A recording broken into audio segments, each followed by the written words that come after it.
നമസ്കാരം. S V ചാനലിലേക്ക് ഒരിക്കൽ കൂടി സ്വാഗതം. നമ്മുടെ UDF മുന്നണിയാണ് നമ്മുടെ കേരളം ഭരിച്ചുകൊണ്ടിരിക്കുന്നത്.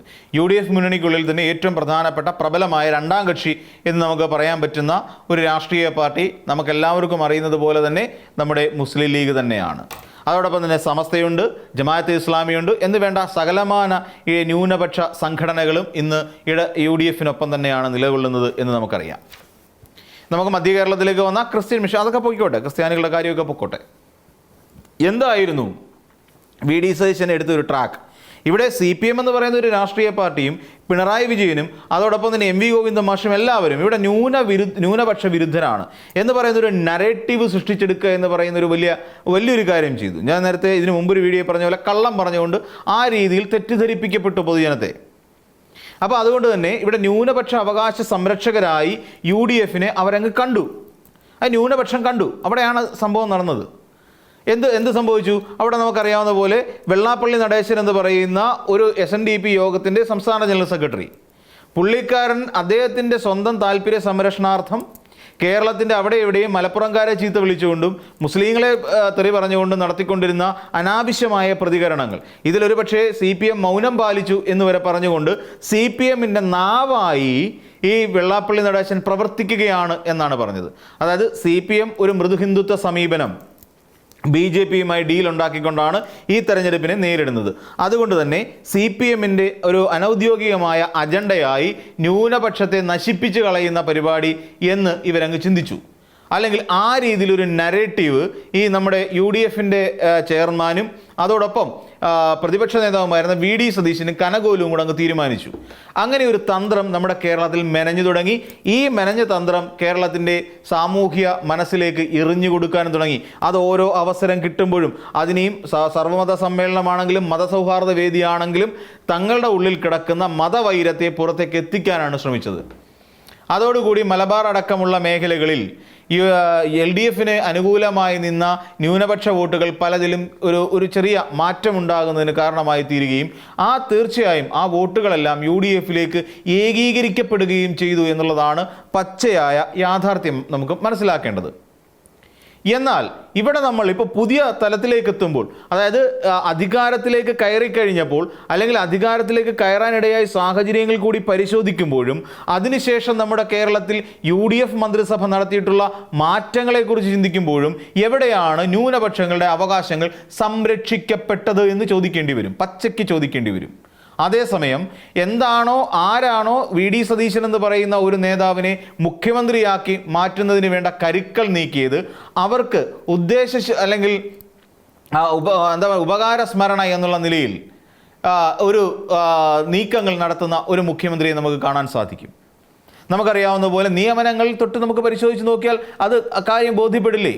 ഏറ്റവും ഒടുവിൽ വഖഫ് നിയമവുമായി ബന്ധപ്പെട്ടുകൊണ്ട് ഹൈക്കോടതിയിൽ BJP സ്വീകരിച്ചിരിക്കുന്ന അതേ നിലപാട് സ്വീകരിച്ചിരിക്കുകയാണ് ഈ പറയുന്ന നമ്മുടെ സംസ്ഥാന സർക്കാർ, VD സതീശൻ നേതൃത്വം കൊടുക്കുന്ന സംസ്ഥാന സർക്കാർ.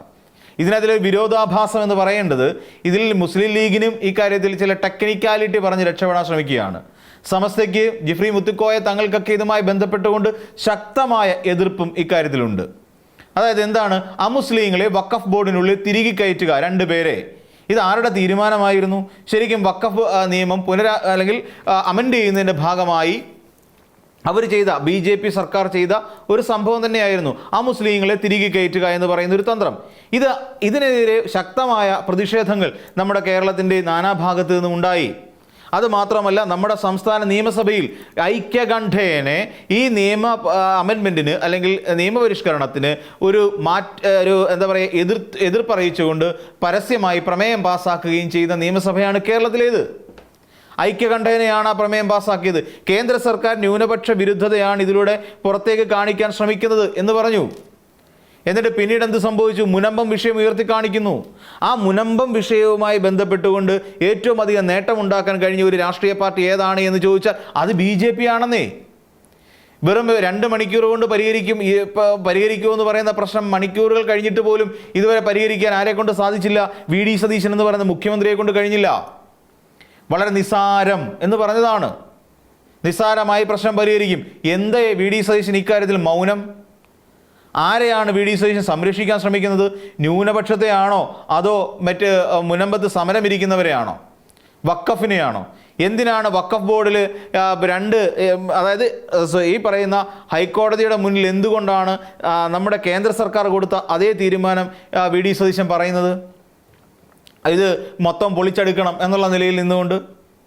അപ്പോൾ ഇങ്ങനെ ഈ രീതിയിൽ ഇവിടുത്തെ ന്യൂനപക്ഷങ്ങളെ വെറും പൊട്ടന്മാരാക്കുന്ന സമീപനം തന്നെയാണ് കഴിഞ്ഞ കാലങ്ങളിൽ വി ഡി സതീശൻ എന്ന് പറയുന്ന ഒരു നേതാവ് സ്വീകരിച്ചത് എന്ന് കണ്ണടച്ച് പറയാൻ കഴിയില്ലേ? തീർച്ചയായിട്ടും പറയാൻ കഴിയും.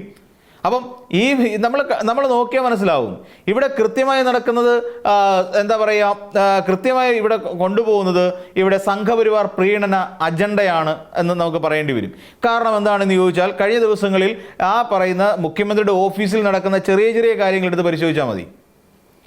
അവരുടെ തന്നെ നേതാക്കന്മാർക്ക് PM നിയാസ് ഉൾപ്പെടെയുള്ള ജനറൽ സെക്രട്ടറി അടക്കമുള്ള, അതായത് KPCC ജനറൽ സെക്രട്ടറി അടക്കമുള്ള നേതാക്കന്മാരെ ഒന്നും മുഖം കാണിക്കാൻ പോലും അവസരം കൊടുക്കാത്ത ഒരു നേതാവ് അല്ലെങ്കിൽ മുഖ്യമന്ത്രി ഈ മുഖ്യമന്ത്രിയുടെ ഓഫീസിൽ RB ബാബുവിനും ശശികലയ്ക്കും പ്രവേശനം നൽകുന്നു. എങ്ങനെ സംഭവിക്കുന്നു അത്? ഇനി പറയാൻ കഴിയുമോ അവരുടെയും മുഖ്യമന്ത്രിയാണ് ഞാൻ എന്ന് ഒരു വലിയ വീരവാദം മുഴക്കേണ്ട ആവശ്യമുണ്ടോ? കാരണം ഈ പറയുന്ന ശശികലയുടെയും RB ബാബുവിൻ്റെയും കൂടി മുഖ്യമന്ത്രി ഈ പറയുന്ന PM നിയാസിൻ്റെ കൂടെ മുഖ്യമന്ത്രി അല്ലേ? എന്തുകൊണ്ടാണ് PM നിയാസിന് ഇല്ലാതെ പോയ ഒരു ആനുകൂല്യം ഇവർക്ക് ലഭിക്കുന്നത്? അതായത് RSS നേതാക്കന്മാർക്ക് എങ്ങനെ ലഭിക്കുന്നു? സ്വന്തം പാർട്ടിയിൽപ്പെട്ട പാർട്ടിയുടെ ഒരു ജനറൽ സെക്രട്ടറിക്ക് ഇല്ലാത്ത എന്ത് കൊമ്പാണ് സംഘപരിവാറിൻ്റെ ടീമുകൾക്കുള്ളത്? നമ്മൾ ഓരോന്നെടുത്ത് പരിശോധിക്കേണ്ടി വരും. ഏറ്റവും ഒടുവിലൻ ശേഷാദ്രിനാഥനെ മുഖ്യ തെരഞ്ഞെടുപ്പ് ഓഫീസറാക്കി നിയമിക്കുന്നതടക്കം, അതിനു മുമ്പ് മുഖ്യ തെരഞ്ഞെടുപ്പ് ഓഫീസറായിരുന്ന നമുക്ക് ഖേൽക്കറെ പിടിച്ച് തുറമുഖ വകുപ്പിൻ്റെ സെക്രട്ടറി എന്നുള്ള നിലയിലേക്ക് മാറ്റുന്ന സാഹചര്യത്തിലും ഇതൊക്കെ ചോദിച്ചതാണ്. അപ്പോഴും ഇതിനൊന്നും ഒരു മറുപടിയും ഇല്ലാതെ മുസ്ലിം ലീഗ് ഇങ്ങനെ കണ്ണടച്ചിരുട്ടാക്കിക്കൊണ്ടിരുന്നു. മുസ്ലിം ലീഗിന് മറുപടികളില്ലെന്നേ. PMC പദ്ധതിയുമായി ബന്ധപ്പെട്ടുകൊണ്ട് ഒപ്പുവെക്കാൻ പോകുമ്പോൾ എന്ത് വിടുന്യായമാണ് പറയുന്നത്? തുടുന്യായം എന്ന് പറയും. പണം കിട്ടാനുണ്ട്. ഇവരുടെ കയ്യിൽ നിന്ന് കേന്ദ്രത്തിൽ നിന്ന് പണം കിട്ടാനുണ്ടെന്ന് തന്നെയല്ലേ അന്നത്തെ വിദ്യാഭ്യാസ വകുപ്പ് മന്ത്രിയും പറഞ്ഞത്. അന്ന് ഈ UDF അദ്ദേഹത്തെ സംഘിക്കുട്ടനാക്കി. ഇന്ന് ഏറ്റവും വലിയ സംഘിക്കുട്ടനായി മാറുന്ന ആരാണ്?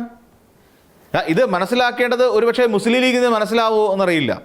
മുസ്ലിം ലീഗ് കൃത്യമായി മനസ്സിലാക്കേണ്ട കാര്യങ്ങളാണ് ശരിക്കും ഇന്ന് കേരളത്തിൽ സംഭവിച്ചുകൊണ്ടിരിക്കുന്നത്. അക്കാര്യത്തിൽ വി ഡി സതീശനെ പോലെ ഒരു നേതാവ് അല്ലെങ്കിൽ മുഖ്യമന്ത്രി എടുക്കുന്ന സമീപനങ്ങൾ നിശിതമായി ചോദ്യം ചെയ്യാനുള്ള തൻ്റെ ഇടവും ആർജവും മുസ്ലിം ലീഗിന് ഉണ്ടാവണം. അതുണ്ടാകുന്നില്ല ദൗർഭാഗ്യവശാൽ. ഈ വഖഫ് ബോർഡ് നിയമനവുമായി അല്ലെങ്കിൽ വഖഫ് ബോർഡുമായി ബന്ധപ്പെട്ടുകൊണ്ട് അതിൻ്റെ എല്ലാ പ്രവർത്തനങ്ങളെയും മരവിപ്പിക്കുന്ന ഈ ഒരു നടപടി ഹൈക്കോടതിയിൽ നിന്നുണ്ടാവാനുള്ള പ്രധാനപ്പെട്ട കാരണങ്ങളിൽ ഒന്ന് നമ്മുടെ സംസ്ഥാന സർക്കാർ കൊടുത്ത ഒരു അറിയിപ്പ് മാത്രമാണ്.